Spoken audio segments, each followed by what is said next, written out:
राधे कृष्णा। मैं सीमा दुबे आप सभी का अपने चैनल पर बहुत बहुत स्वागत करती हूँ। आज हम चर्चा करने जा रहे हैं वक्फ की प्रॉपर्टी, यानी वक्फ का मामला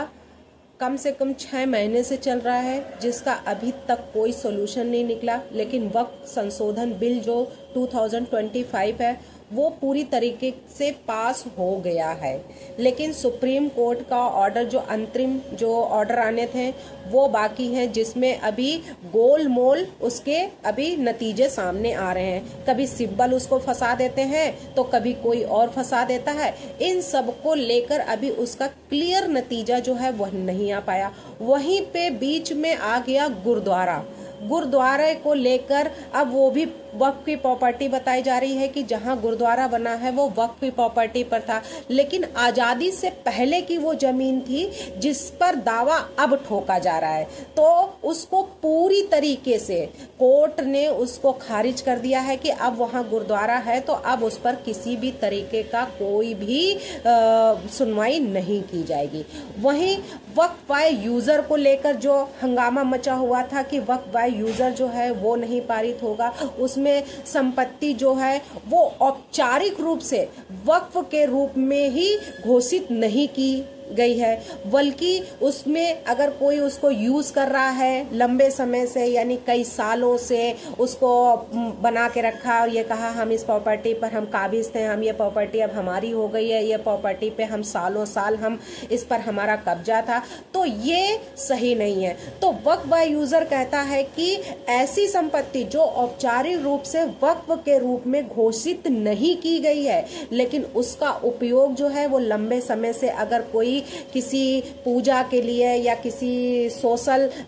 वेलफेयर के लिए अगर कार्य में कर रहा था, उसका यूज कर रहा था, तो जैसे मस्जिद हो गई, कब्रिस्तान हो गया, दरगाह हो गया, इन सबको लेकर तो वो संपत्ति केवल उपयोग के आधार पर वक्फ मानी जाती है, ना कि औपचारिक दस्तावेज या घोषणा के आधार पर मानी जाती है। तो इस पर भी बड़ा बवाल मचा हुआ था। उसमें ये कहा कि ये प्रॉपर्टी हमारी है, ये वक्फ की हो गई है, ये ऐसा हो गया, बड़े दावे किए जा रहे थे लंबे लंबे, लेकिन उसका नतीजा क्या निकला? कुछ भी। वहीं अभी कुछ दिन पहले जब 2 जजों की बेंच तब भी बैठी थी, जिस तरीके से गुरुद्वारे वाले में 2 जजों की बेंच बैठी, वैसे ही वहां पे भी 2 जजों की बेंच बैठी थी जब वक्फ प्रॉपर्टी संशोधन बिल पर डिसीजन आना था। तो खजुराहो मंदिर को लेकर भी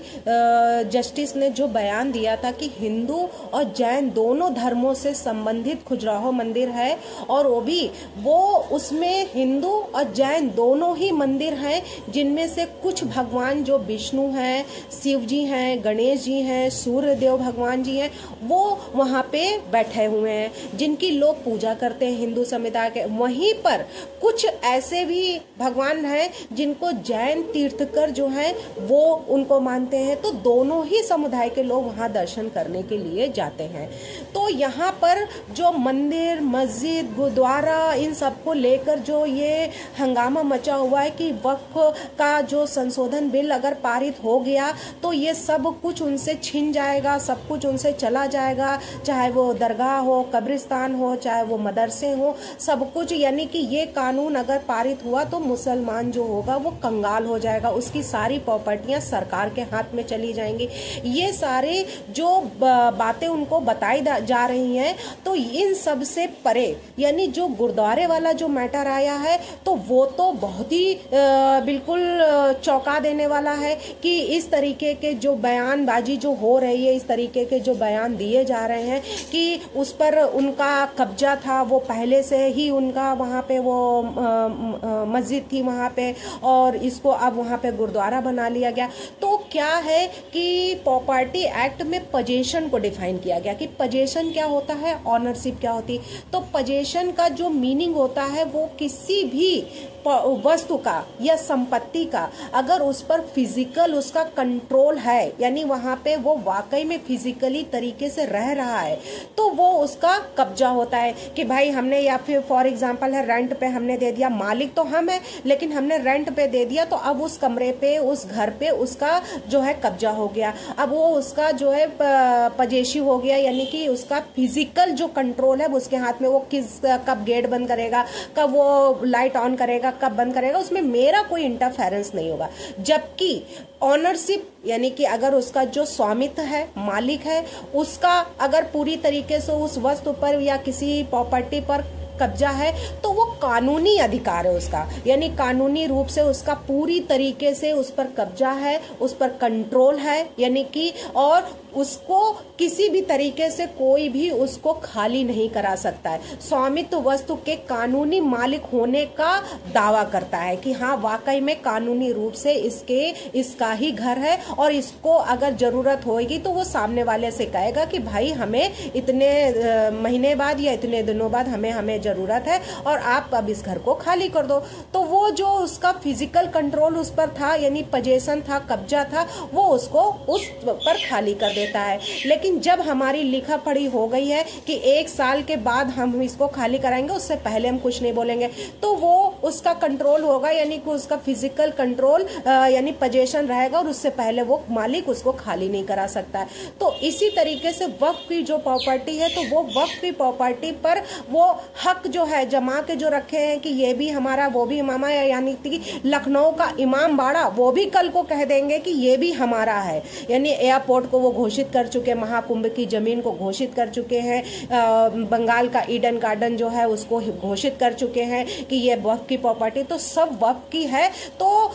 सरकार की प्रॉपर्टी कौन सी है, तो उस पर जो पजेशन जमा के ये लोग रखे हैं तो वो पजेशन उनको छोड़ना पड़ेगा, क्योंकि कानूनी रूप से वो सरकार की जमीन है, सरकार को उसको वापस करना पड़ेगा। जब सरकार को उसकी जरूरत होगी तो सरकार को उनको देना ही पड़ेगा। तो इस तरीके के सारे, वैसे ही टीपीए में यानी ट्रांसफर ऑफ प्रॉपर्टी एक्ट में 107 में लीज को डिफाइन किया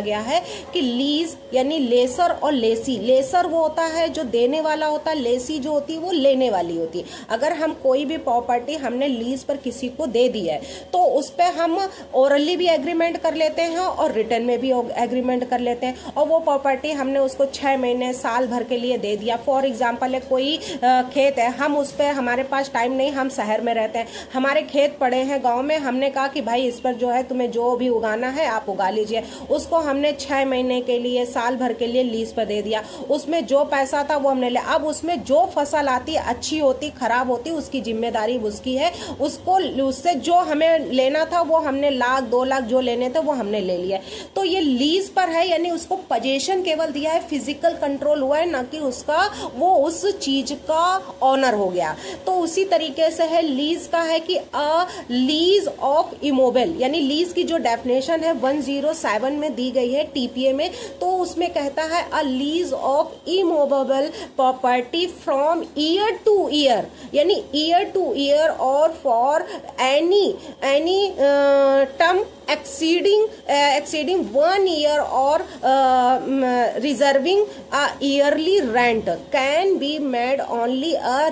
registered instrument, यानी कि all other lease of immovable property may be made either by a registered instrument or by oral agreement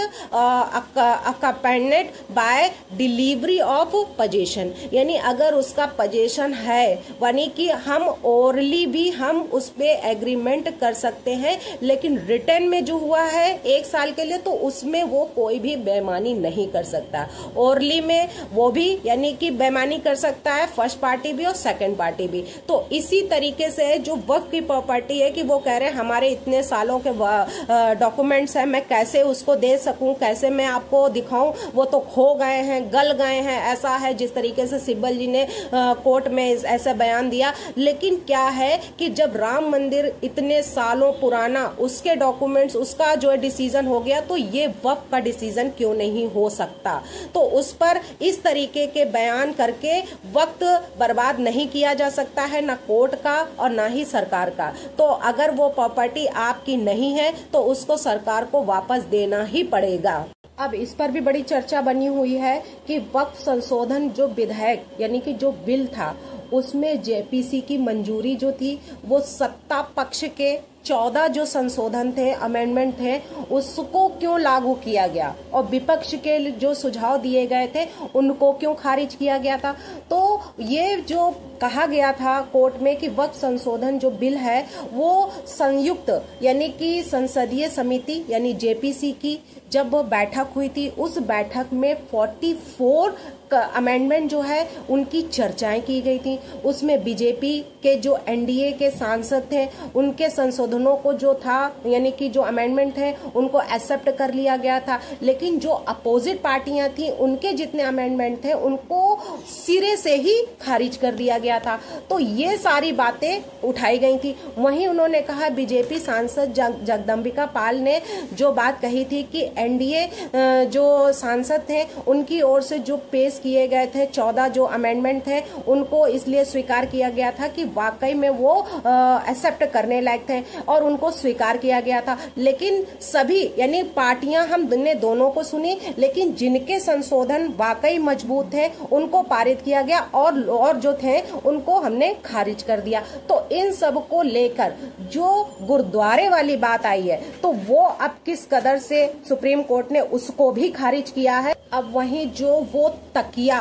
Babbar Shah मस्जिद थी उस मस्जिद पर विवाद एक नया छेड़ के रख दिया है जो सुप्रीम कोर्ट के सामने गया, लेकिन सुप्रीम कोर्ट ने इसको भी सिरे से खारिज कर दिया क्योंकि उसमें भी कोई दम नहीं है। इनको लगता है कि हम ये करेंगे और इसका परिणाम हमें बड़ा अच्छा मिलेगा और हम कानूनी लड़ाई लड़ेंगे। बोलते हैं कि मैं कानूनी लड़ाई लड़ रहा हूँ, लेकिन कानून ही उसे क्यों खारिज कर देता अगर ये कानूनी लड़ाई है। कानून की लड़ाई कानूनी तरीके से लड़ी जाए तो ही अच्छा है, अदरवाइज वो सिरे से ही खारिज कर दिया जाता है। जज से ज्यादा एडवोकेट को माना जाता है कि ये बड़ा ही विद्वान होता है, क्योंकि खुद जज ने बोला है, जूरिस्प्रूडेंस में एक डेफिनेशन है ब्लैक स्टोन की, उसमें कहा गया है कि lawyers is a extra version, यानी बहिर्मुखी होता है, चारों तरफ से वो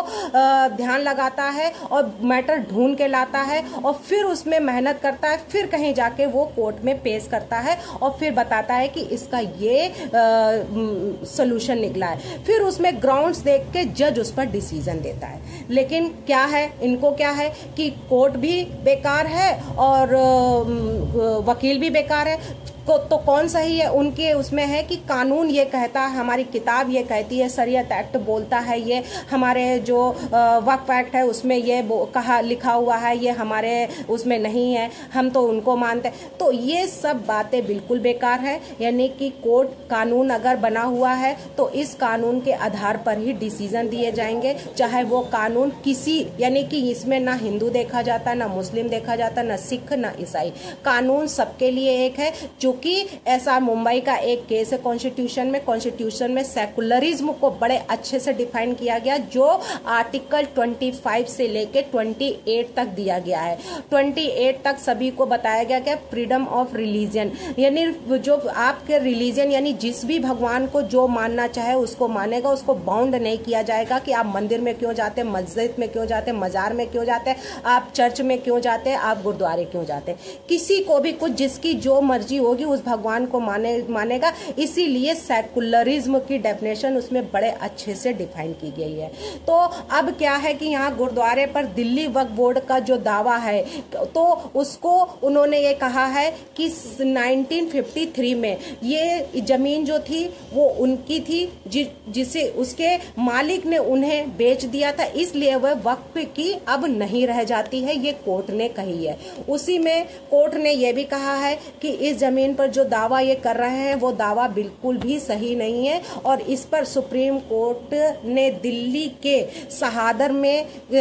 में एक गुरुद्वारे को लेकर दाखिल जो की गई थी इसमें पटिशन, उसको दिल्ली वक्फ बोर्ड की याचिका को कर दी है खारिज। वहीं कोर्ट ने यह भी कहा है कि वहां पहले से ही एक धार्मिक स्ट्रक्चर है तो उसको रहने दीजिए। वक्फ बोर्ड ने दिल्ली हाई कोर्ट के साल यानी 2010 में फैसला जो सुना चुकी है उसको चुनौती देते हुए यह याचिका दाखिल की थी, जिसमें हाई कोर्ट में यह भी कहा गया है कि प्रतिवादी के हक में फैसला सुनाया था। प्रतिवादी का कहना है कि यह जमीन 1953 में उन्हें बेच दी गई थी और जब बेच दी गई है तो 2 जजों की बेंच ने यहां तक यह भी कहा है कि वक्फ बोर्ड